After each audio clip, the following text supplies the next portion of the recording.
오늘부터 3주 동안 우리가 디모데전서의 말씀을 함께 묵상하고 나누려고 합니다. 그래서 이 디모데전서의 말씀을 묵상하면서 디모데전서에서 마지막에 바울이 디모데에게 뭐라고 이야기를 하냐면 오직 너 하나님의 사람아라고 이야기를 하면서 이야기를 마무리를 하거든요. 저도 여러분에게 동일한 이야기를 하고 싶은 겁니다.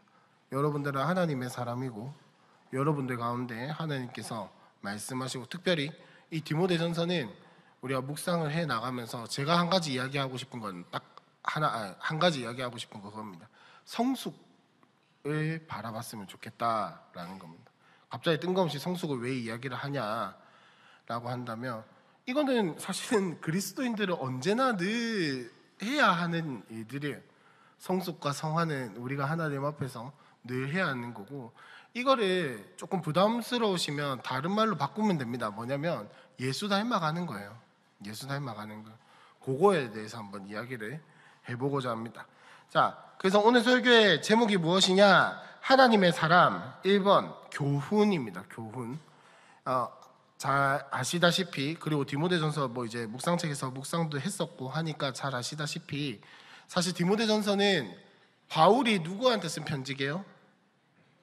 이름대로 디모데 전한테 쓴 편지 아닙니다. 디모데한테 쓴 편지예요. 제가 금요일부터 좀 개그 감각이 많이 떨어졌어요. 이해해 주시고. 하여튼 디모데한테 쓴 편지예요. 디모데한테 쓴 편지인데, 이 사도 바울은 그냥 쉽게 말하면 이겁니다. 사도 바울은 이제 은퇴를 앞둔 목회자고, 디모데는 이제 사역을 막 시작해서 불이 붙은 그런 젊은 목회자다라고 이해하시면 쉬울 것 같아요. 그래서 선배 목회자가 후배 목회자에게 당부하는 이야기들, 혹은 부탁하는 이야기, 혹은 이렇게 했으면 좋겠다, 저렇게 했으면 좋겠다 라는 이야기들이 있습니다. 물론 여기에 앉아 계신 분들이 모두 목회를 할지 안 할지 모르겠어요. 갑자기 또 성령을 받는 건지 생각에 사로잡히는 건지 모르겠어요. 신학대학원에 간다든지 그런 것들을 하면 또 어떻게 될지 모르겠지만, 여러분 디모데전서에 대한 설명을 딱 들으면, 저도 옛날에 그랬었지만, 그래서 목회자가 목회자한테 쓰는 편지랑 내 신앙생활이랑 뭔 상관인데? 목회자끼리 이야기를 하면 되는 이야기지 이게 내 삶에 적용할 게 있나? 그러니까 저는 그래서 성경은 늘 이렇게 설교 준비하기가 쉽지는 않지만 몇 개 어려운 게 있거든요. 첫 번째는 레위기 새벽기도 준비하면 진짜 너무 힘들어요. 뭔 이야기를 하라는 거야 도대체. 그리고 그 다음이 저는 개인적으로 디모데전서와 같은 이런 누가 누구에게 쓴 어떤 목적과 의도를 가지고 쓴 편지들이 저는 참 힘들었는데, 아무튼 제 힘듦을 알아달라는 이야기가 아니라 여러분들이랑 상관이 없을 수도 있다라는 생각을 할지도 모르겠다, 저는 그런 생각이 들었어요. 그러나 첫 번째로 하나님께서 여러분에게 이 디모데전서를 읽고 묵상하게 하신 이유가 분명히 있을 거라는 겁니다. 우리는 다 모르죠.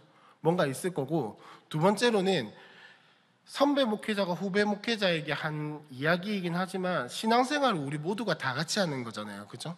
이 안에서 우리가 예수님을 닮아가기 위해서 혹은 예수님을 따라가기 위해서 필요한 성경의 말씀들이 있다면 우리가 그걸 받아야죠.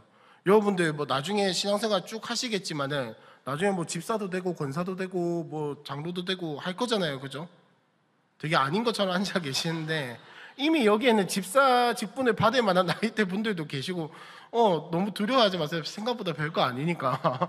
집사 직분도 하여튼 그렇게 하실 텐데 이 성경을 읽으면서 내가 그 직분을 받기 위해서, 혹은 내가 교회 리더가 되기 위해서, 혹은 목회자는 이래야 돼 저래야 돼 어떤 기준을 세우자라는 말씀을 하고 싶은 게 아니에요. 그게 아니라 직분을 가진 사람들이 이런 어떤 권명과 이런 것들이 있네, 우리가 신앙이 점점 더 성숙하면 이런 모습을 갖춰야겠구나, 우리가 예수님을 점점 더 닮아가면 이런 모습으로 살아가는 거구나 라는 거를 함께 나눠보자라는 겁니다. 그렇다고 해서 여러분들이 미성숙해서 하는 이야기가 아니라, 오해하지 말아주세요. 여러분들이 미성숙해 보여서 제가 일부러 이걸 한 게 아니라, 그냥 제가 요즘 묵상하고 있는 게 성숙과 성화이고 이런 것들을 함께 나눴으면 좋겠다라는 거지, 여러분들의 어떠함 때문에 한다는 건 절대 네버 아닙니다. 예, 오히려 저보다 여러분들이 더 신앙이 좋을 수도 있어요. 진짜예요. 진심이에요. 자, 1번 서론입니다. 그래서 디모데전서의 이야기는 우리 모두가 함께 품어야 할 신앙이라는 겁니다. 목회자가 목회자한테 썼으니 이건 목회자들의 이야기야. 혹은 뭐 직분을 가진 사람들의 그런 말씀, 그런 사람들을 위한 말씀이야. 이게 아니라 우리가 함께 진짜 예수님을 닮아간다면, 진짜 하나님을 믿고 신앙생활을 하면서 살아간다면 우리의 신앙생활에서 우리가 함께 가지고 예수님을 닮아간다는 게 뭔지, 성화된다는 게 뭔지, 우리가 성숙해 나간다는 게 뭔지를 고민을 한다면 이 말씀이 우리에게 도움이 되고 우리의 신앙할 바가 된다라는 이야기를 하고 싶다는 겁니다. 근데 사도 바울이 디모데에게 특별히 좀 부탁한 교회가 하나가 있어요. 어디냐면은 우리 3절에 다시 한번 더 보시면 사도 바울이 마게도냐, 그러니까 지금의 마케도니아 지역으로 갈 때 뭐라고 이야기합니까? 너를 권하여 어디에 있으라고요? 에베소에 머물라라고 이야기를 했었죠.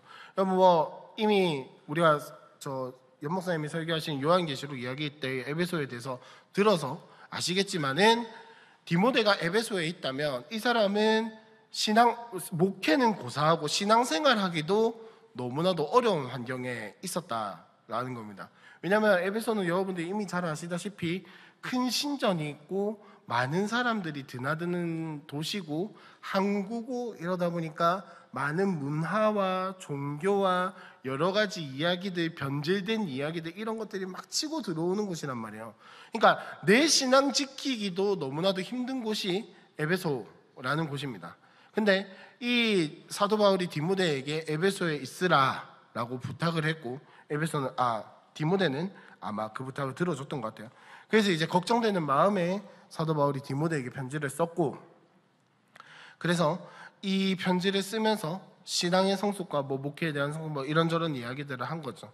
근데 여러분 3주 동안 살펴보는 동안 저는 여러분들에게 계속 질문을 던지고 도전을 던질 겁니다. 뭐냐면은 여러분은 과연 진짜 성화하고 있냐는 거예요. 성화되고 있냐라, 성숙하고 있냐라는 거예요. 다시 한 번 더 말씀드리지만 여러분이 어떠해서 이야기를 하는 게 아닙니다. 우리는 끊임없이 성화해야 하고 성숙해야 하는데 우리가 진짜 그걸 바라고 있냐는 거예요. 저조차도 마찬가지고 사실은 성숙하면 성숙할수록 사실은 힘들거든요. 성화하면 성화할수록 힘들어요. 왜냐하면 내가 진짜 예수를 닮아가면 닮아갈수록 이 세상의 것과는 떨어지기 때문에 힘들 수밖에 없어요. 예수의 마음으로 살아가면 살아갈수록 내가 이 세상에서 어떻게 타협하지 않을 것들이 훨씬 더 많아지기 때문에 내가 진짜 내 믿음을 지키기 위해서, 내 신앙을 지키기 위해서, 나의 삶을 통해서 하나님의 영광을 드러내기 위해서 내가 포기해야 할 것들이 점점 더 많아지기 때문에 오히려 힘들어요. 안 하면 편하죠. 속 편하죠. 오늘 어디냐? 일부 예배 때 연 목사님이 설교하실 때 뭐 이런 이야기를 하셨어요. 옛날에 석사 논문 이렇게 하고 이렇게 논문 심사하고 할 때 교수님들이랑 같이 하는 연구실 사람들이랑 같이 MT 비슷한 걸 갔대요. 근데 박사 선배가 술을 권했대요. 근데 연 목사님을 마셨을까요? 거절했을까요? 이게 뭐지 이 애매한 도대체 뭐죠? 거절을 했는데 박사 선배가 연 목사님한테 뭐라 했냐면, 첫 번째, 나도 교회 다닌다. 두 번째, 나도 교회 장로다. 주면서 뭐라 했냐면, 네 논문 통과하기 싫라 이랬다는 거예요. 그러니까 이거 네가 안 받으면 내 논문 통과 안 시켜주겠다, 협박이잖아요. 일종의. 받을게요, 안 받을게요? 또 애매한 분위기네요. 안 받았대요. 어쨌든 여러분이라면 만약에 그 자리에서 어떻게 하시겠습니까? 근데 내가 만약에 진짜 성숙하지 못하고 성화하지 않고, 그러니까 잘잘못의 개념이 아니라 내가 진짜 예수 믿는 것 때문에 진짜 내 신앙을 지키기 위해서 그런 선택을 했다면 어쩌면 논문이 떨어졌을 수도 있어요. 그러면 내 신앙 때문에 논문을 포기해야 하는 거야. 학위를 포기해야 하는 거야. 근데 솔직히 그냥 눈 딱 한번 감고 그냥 잠만 받거나 마시지는 않는다 할지라도 그렇게 했으면 그렇죠. 그냥 잔바꿔 안 마시면 되잖아. 짠하고 내려놓으면 되잖아. 그냥 뭐 물론 사람마다 신앙의 기준이 다르겠지만 그렇게 신앙을 지키기 위해서 점점 성화하고 성숙할수록 내가 이 땅에서 포기해야 하고 손해봐야 할 것들이 점점 생겨나고 그게 아마 점점 커지지 않을까. 근데 우리가 정말 그걸 바라고 있냐는 거예요. 저도 마찬가지예요. 저도 마찬가지예요. 저도 이제 신앙이 더 성숙하고 성화하고 목회자로서 더 살아가게 된다면 어쩌면은 지금 누리고 있는 저의 많은 것들을 포기해야 하고 많은 것들을 내려놔야 하고 그러고 있겠죠. 저기 아기도 있지만은 이제 아이가 점점 크면 클수록 엄마들이 포기해야 할게, 아버지들이 포기해야 할게. 지금 포기하는 그래, 니 욕하는 거 아니야. 포기해야 할 게 점점 더 많아지겠죠. 우리도 자라올 때 더 그랬잖아요. 우리가 자라오면 자라올수록 부모님들은 우리를 위해서 더 많은 것들을 포기하셨고 지금 이제 다 크고 나면 좀 나아질지 모르겠는데 점점 가면 갈수록 그랬단 말이에요. 여러분들을 여러분들 것을 포기하면서 예수를 닮아가고 싶습니까? 여러분들이 누리고 있는 것 좀 내려놓으면서 여러분들이 즐겁게 여기던 거, 여러분들이 원하던 거 다 얻어가면서 신앙생활 했는데 그런 것들 좀 포기하면서 신앙생활을 할 마음이 있냐는 거예요. 여러분들이 만약에 학위 뭐 이런 것 때문에 석사나 박사나 이런 논문 심사 들어갔을 때 그런 거를 포기할 각오를 하고 신앙을 선택할 수 있냐는 겁니다. 여러분들이 회사에서 잘릴 각오를 하면서 신앙생활을 할 마음이 있냐는 겁니다. 이거는 여러분에게 던지는 질문이자 저에게 던지는 질문이에요. 우리가 함께 고민했으면 좋겠습니다. 같이. 진짜 내가 이런 신앙생활을 할 마음이 있는가? 절대 여러분들이 어때서 그런 게 아니라 제가 요즘 이걸 묵상하고 있기 때문에 나누는 겁니다. 여러분들 우리가 스스로 한번 같이 고민을 해봤으면 좋겠어요. 난 진짜 신앙생활하고 있다. 주일날 여러분들이 많은 시간을 쓰시고 뭐 주일뿐만 아니라 어제 누구랑 이야기했는지 기억은 안 나는데 우리 교회 참 많은 시간을 요구하잖아요. 여러분들에게. 그죠? 시간도 많이 요구하고 헌신도 많이 요구하는데 그래 그걸로 신앙생활이 다 퉁쳐지면 얼마나 좋겠어요. 근데 그게 아니라 진짜 내가 이 시간과 이런 것들을 포기해가면서 신앙을 선택하기 위해서 내가 진짜 살아가고 있는지를 한번 고민을 해보자는 겁니다. 그래서 본론으로 들어가서 자, 그러면 그 하나님의 사람, 디모데전서에서 이야기하는 하나님의 사람은 어떤 사람이냐? 오늘 이야기를 하고 싶은 건 뭐냐면 바른 교훈 위에서 신앙을 가진 사람들이 진짜 하나님의 사람이라는 겁니다. 여기서 바른 교훈이라고 이야기를 하는 것은 딴 거 없어요. 성경 말씀. 왜냐하면 이때 당시에만 해도 너무나도 거짓된 가르침이 많았고, 그러니까 다른 종교랑 예수님 말씀이랑 합해져가지고 이상한 이야기들이 참 많았다는 거예요. 그거를 오늘 성경에서 뭐라고 표현을 하냐면 4절에 보시면 신하와 끝없는 족보에 몰두하지 말게 하려 함이라 라고 이야기를 하는데, 여기서 말하는 뭐 신하, 뭐 끝없는 족보라고 이야기를 하는 거, 쉽게 말하면 이런 이제 이야기할 구체적인 문제들에 대한 건데, 예를 들면 결혼 금지, 결혼 못하는 거 말고 결혼 금지, 결혼을 하지 마라, 독신 생활해라, 혹은 특정 음식을 섭취하는 것을 거부하는 이런 어떤 금욕적인 요소들도 있었고, 어떤 사람들은 이미 사람들은 부활했다, 부활할 사람들은 부활했다 라든지 이런 거짓된 가르침들이 유행하고 있었습니다. 그러니까 우리가 지금 생각하는 결혼을 뭐 안 한다 이런 금욕적인 요소 때문에 안 하는 건데, 어쨌든 간 이런 다른 종교들과 예수님에 대한 이야기가 합쳐지면서 잘못된 정보들이 나돌아다니는 거예요. 근데 여러분, 우리 교회에는 그런 거 없을까요? 우리 교회에는 과연 거짓된 가르침들이 없을까요? 여러분들의 신앙 속에는 그런 게 없겠습니까? 자, 한번 질문해 보겠습니다. 하나님이 우리가 기도하시는 거 다 들어주시나요? 다 들어주십니까? 100%? 그럼 안 들어주시면 왜 안 들어주십니까?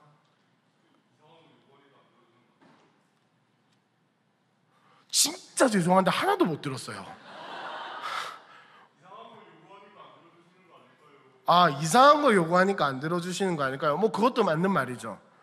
근데 우리는 신앙생활 처음 할 때 혹은 신앙생활 하면서 많이 듣는 이야기가 뭐냐면, 야, 하나님이 기도하시면 다 들어주신다.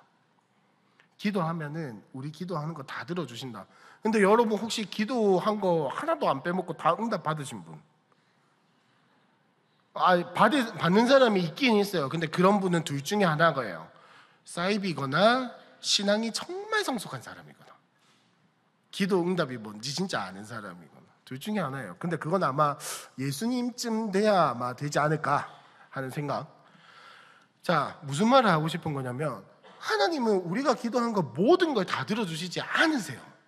다 안 들어준다고 정확하게 이야기를 하면, 예를 들어서 하나님 100억 주세요라고 내가 기도를 했으면 100억을 그대로 주실 수도 있고 더 많이 주실 수도 있고 더 적게 주실 수도 있어요. 하나님은 우리가 기도하는 그대로 들어주시는 분이 아니라는 겁니다. 우리의 기도에 응답하시는 하나님이시지 우리의 기도를 그대로 들어주시는 하나님이 아니다라는 거. 근데 교회는, 많은 교회들, 우리 교회뿐만 아니라 많은 교회는 다 그런 인식이 퍼져 있어요. 하나님은 우리가 기도하는 대로 들어주신다. 하나님 우리가 기도하는 대로 다 응답해 주신다. 근데 여러분 그거 미신 아닙니까? 죄송한데 성경 어디서 그런 이야기 하고 있습니까? 기도하는 대로 우리 기도 다 들어주신다. 우리의 기도에 다 100% 응답해 주신다. 성경 어디에 그런 이야기가 있어요? 하나님이 우리의 기도에 응답해 주신다고. 하나님의 뜻대로, 하나님의 선하심대로, 하나님의 계획대로 내 기도를 들어주신다고 했지, 내가 원하는 것대로 들어주신다는 말이 어디에 있냐고요. 근데 딱 한 가지 있습니다. 전제가 딱 한 가지 있는데 뭐냐면, 내가 진짜 하나님의 마음을 가지고 원하는 게 있다면, 내가 진짜 예수의 마음을 가지고 원하는 게 있다면 무엇이든지 구하라 그리하면 다 이루리라 라고 예수님이 이야기를 하셨어요. 근데 그 전제 조건이 좀 다르죠. 내가 욕심내는 거, 내가 원하는 거 다 들어주신다는 이야기가 아니라는 겁니다. 자, 그리고 한 가지 더. 여러분 주일 예배 빠지면 됩니까 안 됩니까? 솔직하게 왜 그래요? 주일 예배 빠져도 돼요 안 돼요? 그렇죠. 되죠. 감사해요. 솔직하게 대답해 주셔서. 뭐 여러분 만약에 주일날 뭐 가족 여행 간다 하면 나는 교회를 지켜야 하기 때문에 가족 여행 안 갈 겁니다. 이러실 분 있어요? 없죠? 왜? 괜찮아요. 솔직하게. 못 지킬 수도 있어요. 근데 이 우리나라 교회들에 많이 퍼져 있는 인식이 뭐냐면, 주일 예배 빠지면 하나님이 벌 내리신다 등, 주일 예배 빠지면 하나님이 복을 안 주신다 등, 이런 인식들이 참 많단 말이죠. 근데 제가 여러 사람들을 만나보니까 사실 요즘에는 진짜 뭐 워라벨이다 뭐다 이래저래 이야기하지만 그 못지않게 주말에 일하시는 분들도 참 많더라고요. 대표적으로 저 같은 사람들, 주말에 일하는 사람 장난 아니고, 직장에서 주말에 이렇게 출근하는 케이스들이 절대 적지가 않아요. 그러면 그 사람들은 뭐 다 때려치우고 신앙 지키기 위해서 다른 직장으로 가야 하나요? 여러분 혹시 상황이 다 그렇게 될까요? 안 되겠죠. 여러분들 학교 다니시는 분들 많고 뭐 하는데 연수라든지 이런 게 주일에 잡히면 뭐 어떡할 겁니까? 저기 제가 아시는 어떤 분은 뭐 공주에서 연수를 하셨는데 뭐 주일이라고 내려올 수는 없잖아. 어떡해요. 교육이 그렇게 잡혔는데 어떡해요. 우리 교회 뭐 다음 세대 하니까 청소년 지도사 이런 거 관심 있으시는 분들이 있을지 모르겠지만, 청소년 지도사 연수 한 번씩 주말에 하는 건 아세요? 그럼 다음 세대를 위해서 청소년 지도사에 따고 싶은데 연수가 주일에 있어. 이거 어떻게 해야 돼? 이거 뭘 선택해야 돼요? 그렇죠? 그러니까 우리가 생각하는 것보다 사실은 신앙에 대한 미신이 참 많다라는 겁니다. 주일 예배 빠진다고 하나님이 벌 내리시고 그런 거 아니에요. 빠질 수도 있죠. 상황이 안 되면, 혹은 오히려 믿지 않는 가족들을 섬기기 위해서는 주일날 빠져야 할 때도 있습니다. 그럴 때도 있어요. 근데 그러면 하나님이 벌 주실까요? 자, 제가 예전에도 한번 예를 들었었는데, 어떤 한 목사님이 선교사님을 섬기기 위해서 주일 예배를 교회에서 못 드리고 부둣가에서 드렸어요. 잘못된 거예요? 근데 잘못된 거라고 그 목사님을 쫓아낸 교단이 있습니다. 그게 어디냐면 고신이에요. 고신에서 그런 케이스가 있었어요. 그러니까 여보, 뭐가 진짜 신앙이고 뭐가 진짜 성숙한 거고 뭐가 진짜 성화한 거고 뭐가 진짜 예수님 닮아가는 거고 뭐가 진짜 하나님의 사람이냐고요. 우리가 그걸 한번 고민을 해보자라는 거예요. 그래서 자, 결국 우리에게 제일 중요한 게 뭐냐면 진짜 바른 신앙 위에서 서는 거예요. 미신 같은 신앙, 복 받기 위한 신앙, 기복을 바라고 하여튼 복을 바라고 내가 잘 먹고 잘 살기 위한 신앙이 아니라 진짜 성경에서 말하는 신앙, 진짜 예수님이 본을 보여주신 신앙, 예수님이 우리더러 살아가라 하신 그 모습을 가지고 살아가고 있느냐, 그거에 대한 고민이 없고 그거에 대한 생각이 없으면 죄송하지만은 그냥 흘러가는 대로 신앙생활을 하시는 거예요. 내가 진짜 말씀대로 잘 살고 있나? 내가 진짜 신앙생활을 잘 살고 있나? 내가 진짜 예수님을 닮아가고 있나? 이 고민 없이 신앙생활 하시고 교회 다니시면은 죄송합니다. 그거는 그냥 교회 다니는 거예요. 예수님 닮아가는 거 아니에요. 그건 그냥 교회 다니는 거예요. 교회 다니는 거예요. 교회 다녀도 있잖아요. 셀 모임에 잘 참석할 수 있고, 교회 다녀도 교회 이런 모임이나 이런 데 헌신 많이 할 수 있어요. 저도 그래 왔었어요. 제가 처음에 중학교 때 교회 다니게 된 이유가 뭔지 아세요? 엄마가 교회를 억지로 데리고 갔는데 나를 맞아준 찬양팀 리더 누나가 생각보다 예뻤어. 그냥 내가 가지고 있던 기대보다. 그래서 다닐만 하네? 이러면서 괜찮겠네?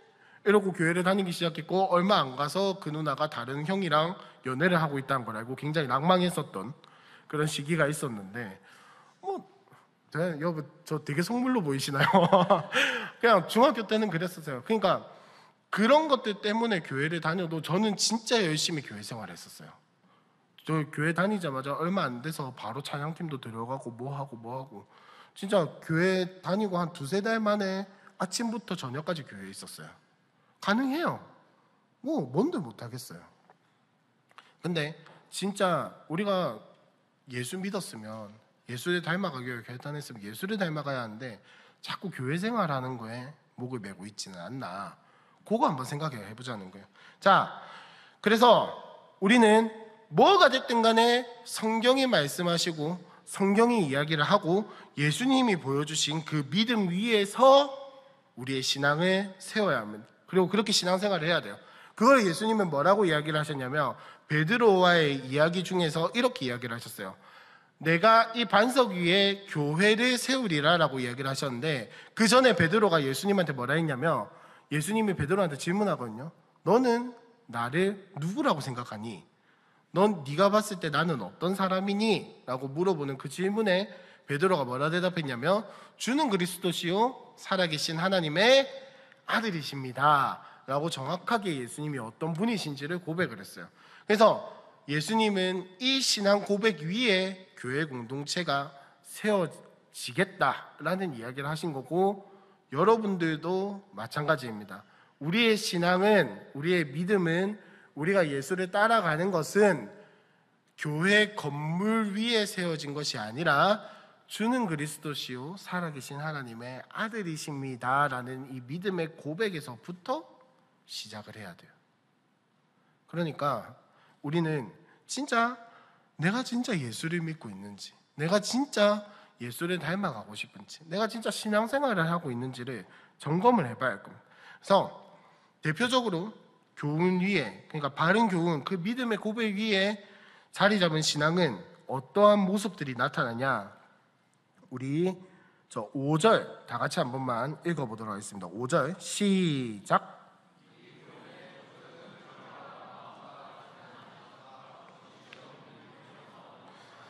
자, 하나님께서 이 말씀을 주신, 이 믿음의 고백들을 주시고 우리에게 성경을 주신 이유가 무엇이냐?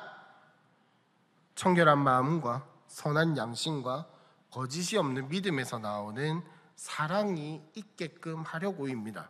그러니까 대표적으로 우리에게 나타나는 게 뭐가 있겠습니까? 첫 번째는 청결한 마음이고, 두 번째는 선한 양심이고, 세 번째는 거짓이 없는 믿음인데, 자, 이거를 이렇게만 읽으면 너무 율법적인 것 같으니까 제가 조금 찾아봤는데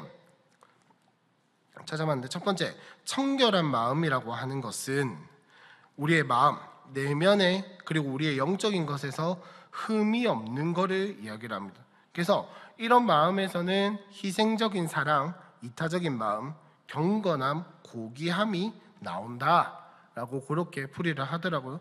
그 다음 두 번째, 선한 양심이라고 하는 것은, 지금은 양심이 굉장히 개인적인 영역으로 많이 퍼져나가 있는데 이때는 좀 그룹 공동체스러운 이런 거를 이야기를 한다고 합니다. 그러니까 당시 사람들에게 양심은 특정 그룹 내에 있는 사람들의 행동에 의해서 제한되었는데, 즉 선한 양심이라고 하는 것은 특정 그룹이 받아들일만 하며 적절하다고 여기는 행동 기준과 방법에 따르는 삶, 그래서 함께 사는 사람들에게 수치를 당하지 않는, 그러니까 쪽팔릴 것이 없는 그런 삶을 이야기를 한다고 합니다. 그러니까 누구에게나 모범이 될 만한 그런 것을 이야기를 하는 거겠죠. 세 번째, 거짓이 없는 믿음이라고 하는 것은 말씀에서 나오는 믿음, 그러니까 하나님 앞에서 하나도 흠이 없는, 책잡 뺄 것이 없는 믿음을 가지는 걸 이야기를 합니다. 자, 세 가지를 이야기를 했는데 혹시 이 중에 하나라도 내가 가지고 있다, 내가 솔직히 누구 앞에서 가가지고 저는 선한 양심을 가지고 있습니다 라고 이야기할 만한 양심을 가지고 계신 분, 거짓이 없는 믿음을 가지고 있습니다, 뭐 청결한 마음을 가지고 있습니다, 혹시 저는 이 세 가지 중에 하나도 해당은 안 되는 것 같아요. 혹시 여러분들은 있으신가요? 자, 근데 성경은 우리에게 이렇게 이야기를 하고 있습니다. 바른 교훈 위에서 진짜 믿음을 가지고 신앙생활 하는 사람이라면 이 세 가지가 나온다라고 이야기를 해요. 근데 참 재밌는 건, 자, 4절 끝에 한번 보도록 하겠습니다. 중간쯤부터 이런 것은 믿음 안에 있는 하나님의 경륜의 이름보다 도리어 변론을 내는 것이라 라고 이야기를 합니다. 자, 사도 바울이 디모데에게 이야기를 하면서 신앙과 끝없는 족보에 몰두하지 말라라고 이야기를 했는데 이것은 오히려 변론을 내는 것이다 라고 이야기를 해요. 이거 말고 오히려 믿음 안에 있는 하나님의 경륜을, 이름을 강조를 하고 있는데, 여러분, 우리에게서 이 교훈의 목적, 청결한 마음, 선한 양심, 거짓이 없는 믿음을 우리가 다 해낼 수 있을까요? 없을까요?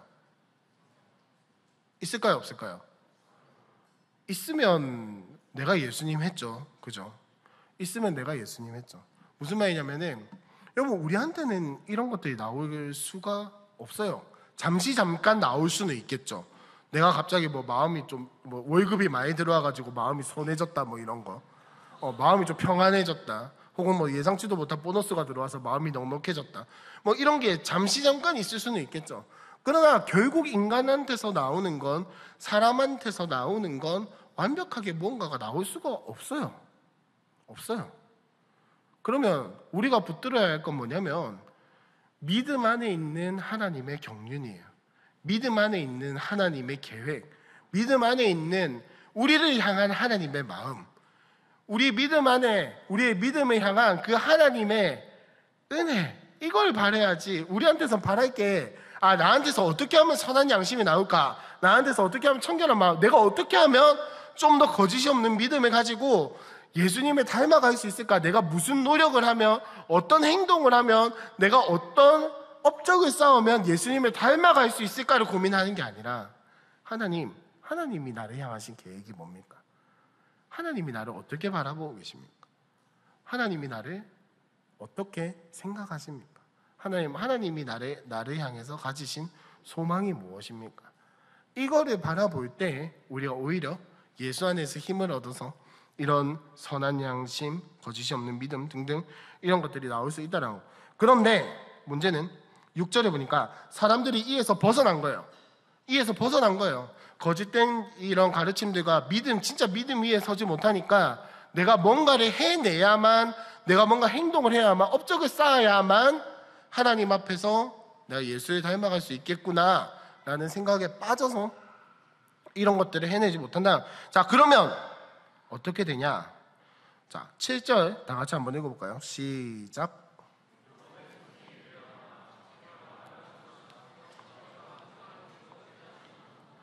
자, 쉽게 말하면 누군가를 가르치려고 하나 가르침이 아니라 오히려 자기의 자기를 드러내고 자기를 속이면서까지 다른 사람에게 잘 보이려고 하는 이런 것에 빠지게 된다는 거죠. 그리고 거기에 더 나아가서 9절부터 나오는 율법에 대해서 이야기를 하는 이 부분도 비슷한 같은 결의 이야기를 하고 있다라고 생각을 하면 됩니다. 율법이라고 하는 것은 처음에 하나님이 우리에게 주신 목적이 무엇이겠습니까? 올가매거나 괴롭히려고 하는 것이 아니라 이대로만 살면 하나님 나라를 누릴 수 있다라는 차원에서 주신 거잖아요. 그죠? 여기서 벗어나는 사람들은 어떤 사람들이냐? 불법한 자, 복종하지 아니하는 자, 경건하지 아니한 자, 죄인, 거룩하지 아니한 자, 망령된 자, 아버지를 죽인 자, 어머니를 죽인 자, 살인하는 자, 뭐 등등등등. 근데 참 재밌는 건 뭐냐면 여러분 이 9절과 10절 말씀에서 나는 하나도 해당되지 않는다. 손. 하나도 해당되지 않는다. 자, 저는 어머니와 아버지를 죽인 적이 없습니다. 다 그렇겠죠. 근데 예수님은 뭐라고 이야기를 하셨어요? 이웃을 미워하는 자마다 뭐하는 자다? 살인하는 자. 혹시 엄마 아빠 한 번도 안 미워하신 분? 엄마 아빠 한 번도 안 미워하신 분? 나는 지금까지 살아오면서 엄마 아빠를 항상 사랑했어요. 사실 없죠. 우리한테는 사실 이 말씀이 참 좋기도 한데 또 한편으로 생각해 보면 하나도 빠짐없이 나네. 하나도 내가 여기서 예외될 게 하나도 없네. 이렇게 받아들여질 겁니다. 그러나 11절 이 교훈은 내게 맡기신 바 복되신 하나님의 영광의 복음을 따름이니라 라고 이야기합니다. 자, 이걸 반대로 이야기하면 지금까지 이야기한 뭐 깨끗해지고 하나님 예수님 닮아가고 이 모든 것들이 무엇을 따름이다? 복음을 따름이다라고 이야기를 하고 있습니다. 이게 무슨 말이냐면 하나님의 영광의 복음이라고 하는 것을 따라간다는 게 무슨 말이냐? 여러분 복음이 뭡니까? 여러분들에게 복음이 뭐예요? 복음이 무슨 내용을 담고 있습니까? 복음이 우리에게 어떤 소망을 줍니까? 어떤 희망을 줍니까? 무엇을 줍니까? 무슨 생명을 줍니까? 여러분에게 기본적으로 복음이라고 하는 것은 제일 기본 전제가 뭡니까? 나는 죄인이나 예수님이 나를 위해서 대신 죽으심으로 말미암아 나는 노임을 얻었고 생명을 얻었다라는 게 기본적인 복음의 내용 아닌가요? 자, 앞서 이야기야 선한 양심 가지고 뭐 이런 저런 거. 자, 3절부터 10절까지 이야기했다. 나는 도저히 이렇게 할 수 없을 것 같은데, 야, 이게 진짜 바른 신앙생활을 하는 거면 나는 어떻게 할 수 없을 것 같은데 라고 생각했던 이 모든 것들이 복음을 따르는 것이다 라고 이야기를 하고 있어요. 그렇다면 내가 할 수 없을 것 같은 이 모든 것들을 누가 대신해 주셨다? 예수님이 대신해 주셨다라는 거. 하나님이 우리한테 이걸 안 원하시는 게 아니에요. 여러분, 하나님은 우리에게 율법을 지키길 원하십니다. 안 원하시는 게 아니에요. 그러나 우리가 할 수 없다는 것 또한 하나님이 너무나도 철저하게 알고 계시기 때문에 예수님을 보내주셔서 네가 못 지켜도 괜찮다. 네가 하는 거 다 예수님이 했다 치고 내가 그걸로 넘어가 줄게.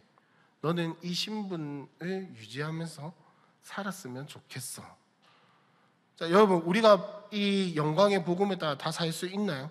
우리가 진짜 예수님 닮아간다라고 이야기는 하지만 여러분, 예수님 닮아갈 자신 있습니까? 아니요, 저는 자신 없어요. 죄송한데 진짜로 저는 진짜 자신 없어요.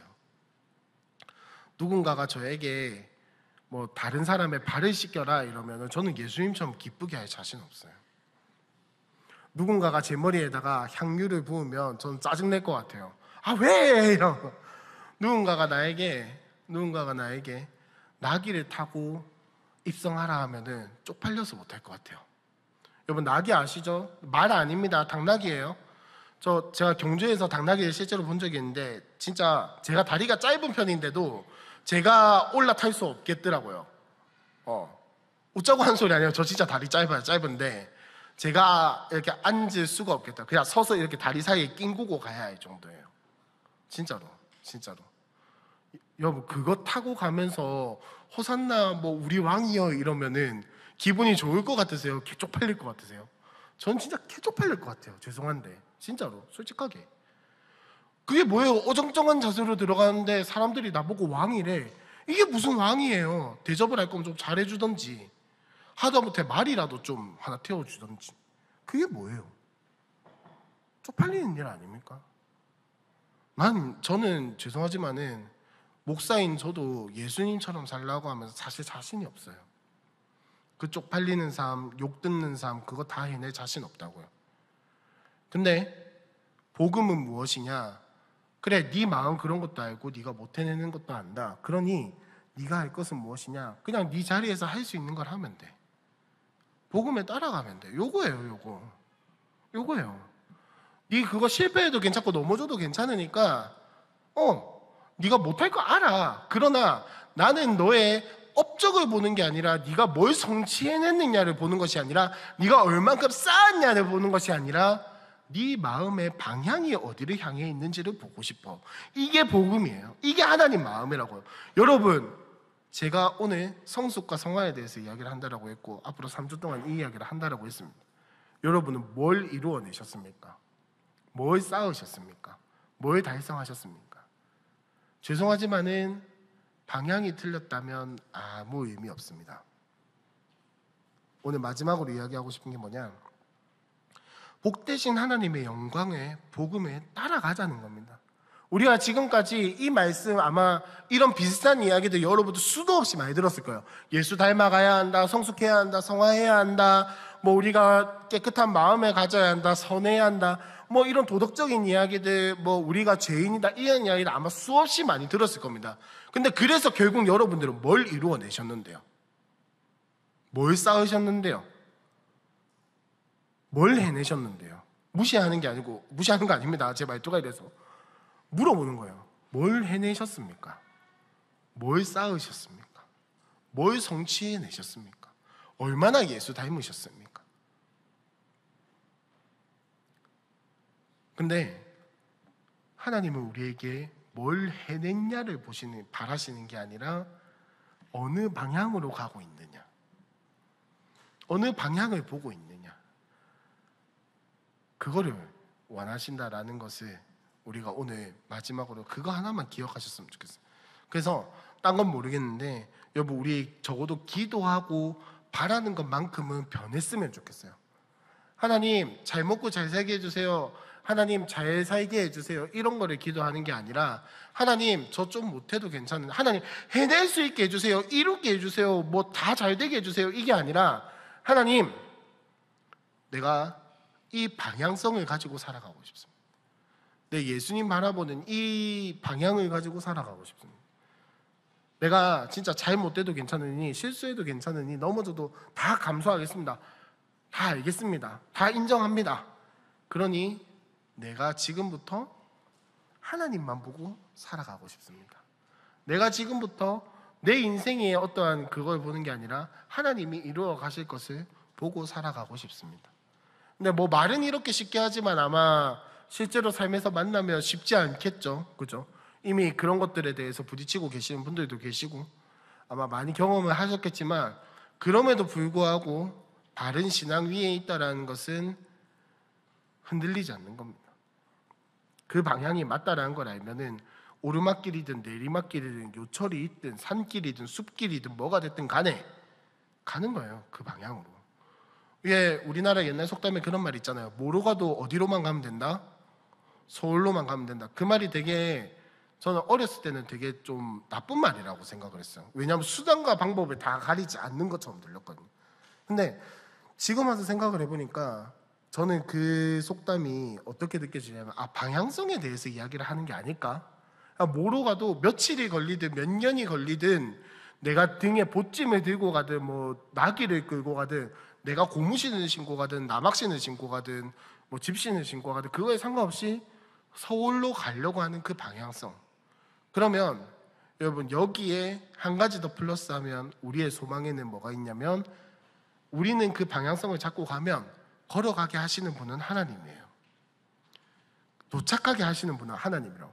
그 환경과 여건과 모든 것들을 다 이끌어 가시는 분은 누구다? 하나님이시다 라는 사실을 기억하고 우리가 신앙생활 했으면 좋겠습니다. 그래서 여러분들의 기도와 소망이 변화하기를 바랍니다. 내가 지금까지는 그냥 내가 뭔가 이루고 싶다, 잘 되고 싶다, 해내고 싶다 이런 기도가 있었다면 이제는 그런 기도 말고 하나님 내가 어디를 봐야 할지를 알려주세요. 하나님 내가 어느 방향을 잡고 살아가야 할지를 알려주세요. 하나님 내 앞에 직장 문제가 있는데, 내 앞에 학교 문제가 있는데, 뭐 나에게 가정의 문제 이런 거 많은 문제들이 있는데, 많은 어려움들이 있고 선택을 해야 하는데, 하나님 이게 잘 돼서 하나님께 영광을 돌리게 해주세요가 아니라, 그게 아니라 하나님 내가 어느 방향을 가지고 하나님의 영광을 따라가면서 살아가, 내가 어떻게 성령의 인도하심을 받으면서 살아갈까요? 요거를 기도하고 고민하는 우리 청년부가 되었으면 좋겠습니다. 우리 함께 이 시간 찬양할 텐데, 여러분 뭐 잘 아시는 찬양일 수도 있고 아닐 수도 있는데, 말씀 앞에서라는 찬양입니다. 딱 말씀 준비하고 이런 말씀 나누고 싶다라고 하면서 제일 먼저 떠올랐던 찬양입니다. 가사를 보면 이런 가사예요. 말씀 앞에서 경외함으로 주께 홀로 섭니다. 제일 처음 말씀이 그건데, 후렴 가사가 딱 그거예요. 하나님 말씀에 두려워 떠는 자, 그 말씀에 생명을 거는 자, 한 사람을 찾으시는 주님의 약속을 믿어. 하나님 말씀에 인생을 거는 자, 순종하며 주 따라가는 자, 영원한 하나님 나라 이뤄갈 주의 교회여 일어나라 라는 가사입니다. 여러분은 모두 교회로 부르심을 받았어요. 이 공동체가 아니라 여러분 개인도 교회로 부르심을 받았다고. 그럼 우리가 뭐의 인생을 걸어야겠습니까? 뭘 제일 무서워하고 뭘 제일 두려워해야겠습니까? 딱 하나입니다. 하나님 말씀 말고는 없어요. 우리가 인생을 걸 거는 하나님 말씀밖에 없고, 우리가 두려워하고 우리가 떨어야 할 것은 하나님 말씀 앞에서 할 것밖에 없습니다. 그러니까 우리 그 마음 다시 한 번 더 생각하면서 오늘 설교의 말씀을, 오늘 함께 나눈 말씀을 다시 한 번 더 되새기면서 이 찬양했으면 좋겠습니다. 우리 함께 찬양합시다. 말씀 앞에서, 말씀 앞에서 경외함으로 주께 홀로 섭니다. 생명의 말씀 읽고 순종해 주를 예배합니다. 우리 한 번 더 찬양합시다. 말씀 앞에서, 말씀 앞에서 경외함으로 주께 홀로 섭니다. 주께 홀로 섭니다. 생명의 말씀 읽고 순종해 주를 예배합니다. 기록된 말씀, 기록된 말씀 힘이 있어서 진리로 우리 거룩해 하며, 거룩한 말씀 세세 영원히 복음이 되어 말씀하시네. 하나님 말씀에 두려워 떠는 자, 그 말씀에 생명을 거는 자, 한 사람 찾으시는 주님의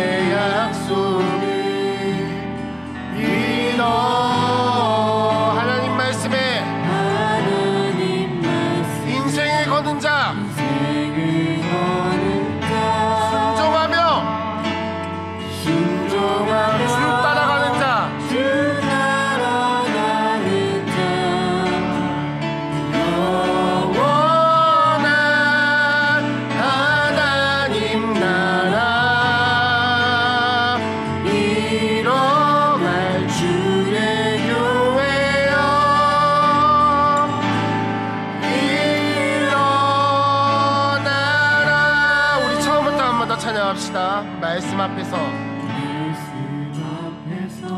경외함으로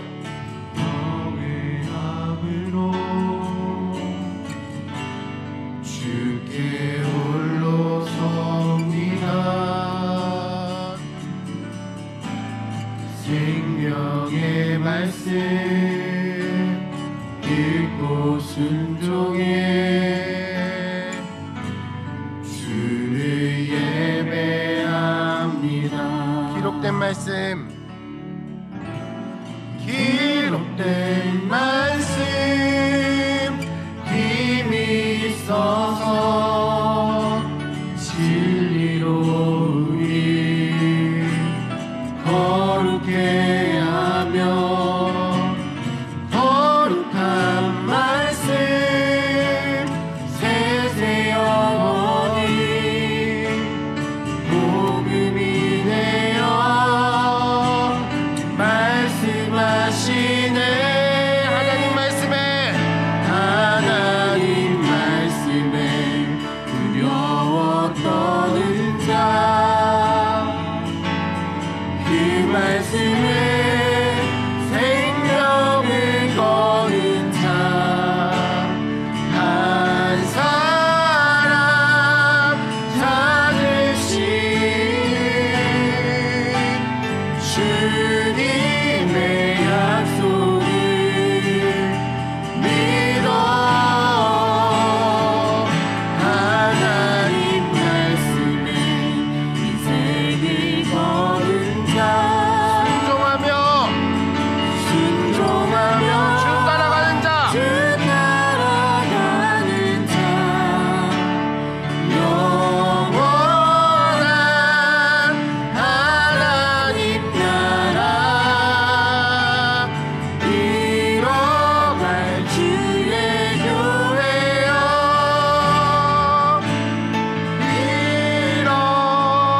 우리 한번 다 찬양합시다. 하나님 말씀에 두려워 떠는 자,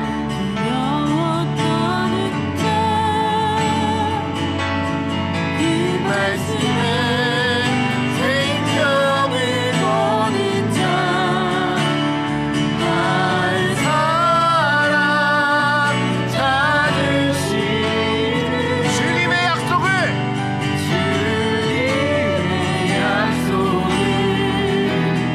믿어 하나님 말씀에 인생을 거는 자, 순종하며 주 따라가는 자, 영원한 하나님 나라 이뤄갈 주의 교회여.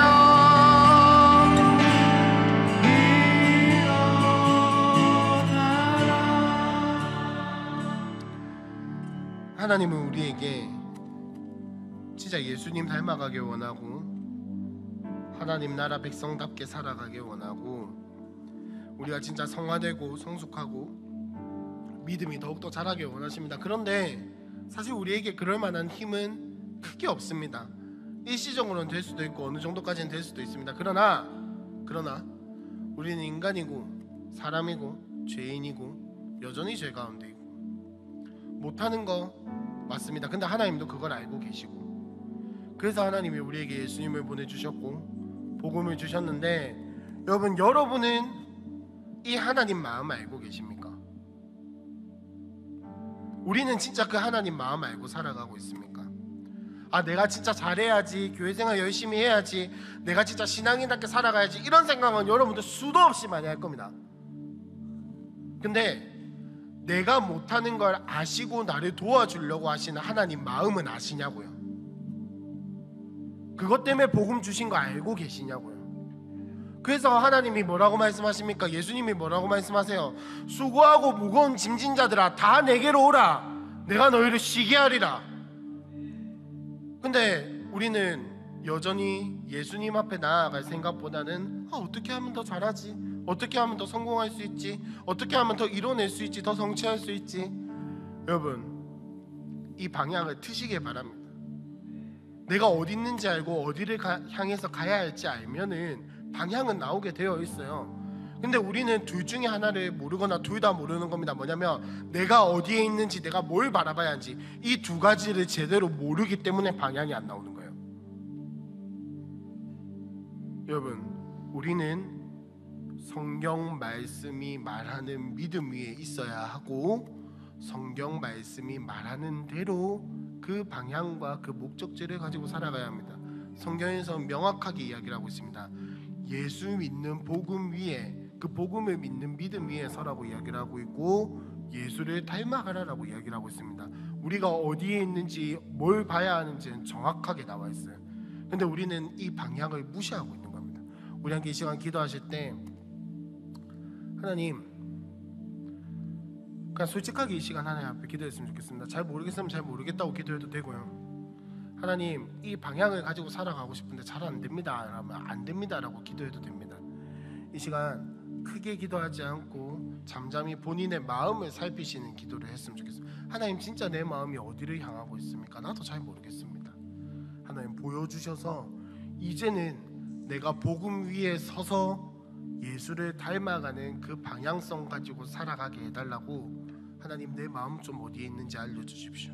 하나님, 내가 무엇을 보고 있는지 좀 알려주십시오 라고 우리 함께 시간 잠잠히 한번 하나님 앞에 묻는 시간을 가졌으면 좋겠습니다. 기도하겠습니다.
하나님, 우리 안에 하나님 나라가 이루어지길 바랍니다.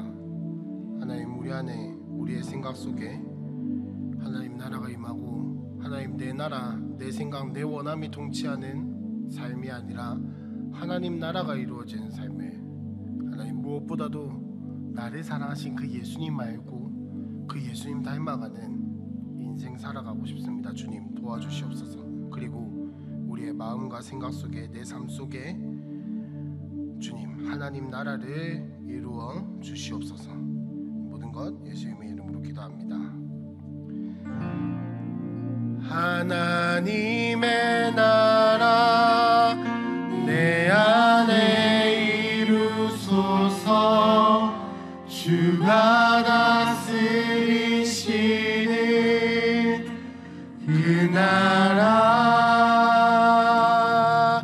주의 나라 임할 때 모든 두려움 사라져 내 안에 주의 나라 세우시네. 우리 한 번 더 찬양합시다. 하나님의 나라, 하나님의 나라 내 안에 이루소서.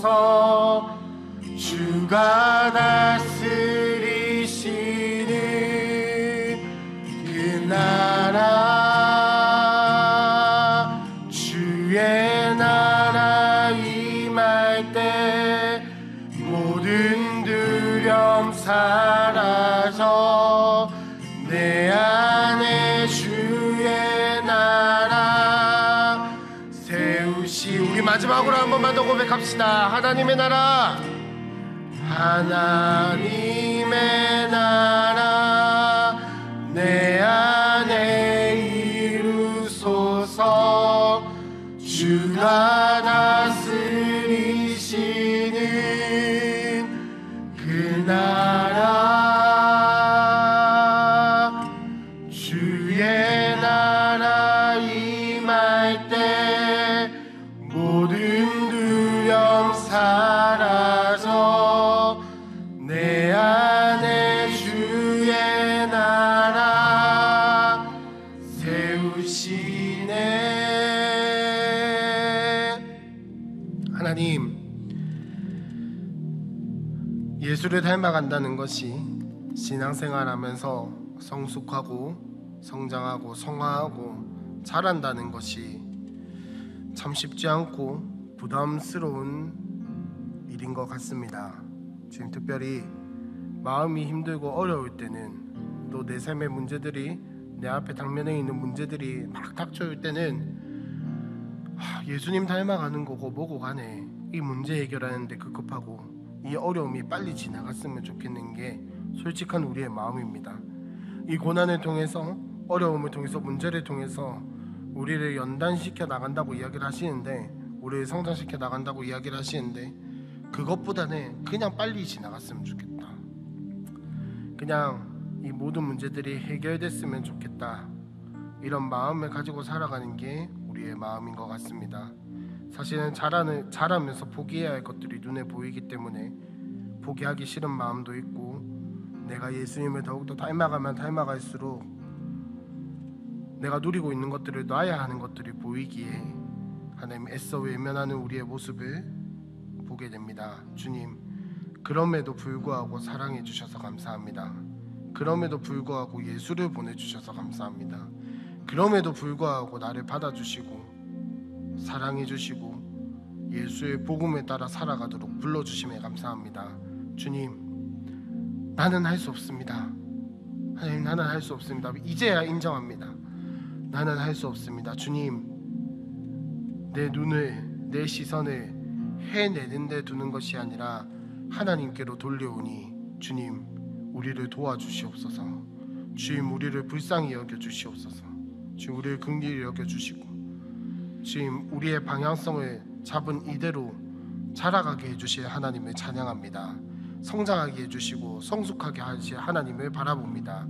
주님, 우리 하나님의 사람으로 불러주셨사오니 하나님이 말씀하신 이 복음, 이 말씀 위에 우리가 살아가며 이 말씀에 우리의 모든 것을 걸고 말씀대로 살아가는 함께하는 교회 청년부가 될 수 있도록 주님 도와주시옵소서.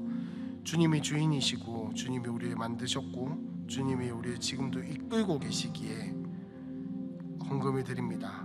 이 인정하고 받아들이고 고백하는 손길 위에 하나님께서 함께 하셔서 이 인생 책임져 주시고 이끌어 주시고 무엇보다도 더욱더 예수를 닮는 자로 자라나갈 수 있도록 주님 도와주시옵소서. 모든 것 예수님의 이름으로 기도합니다.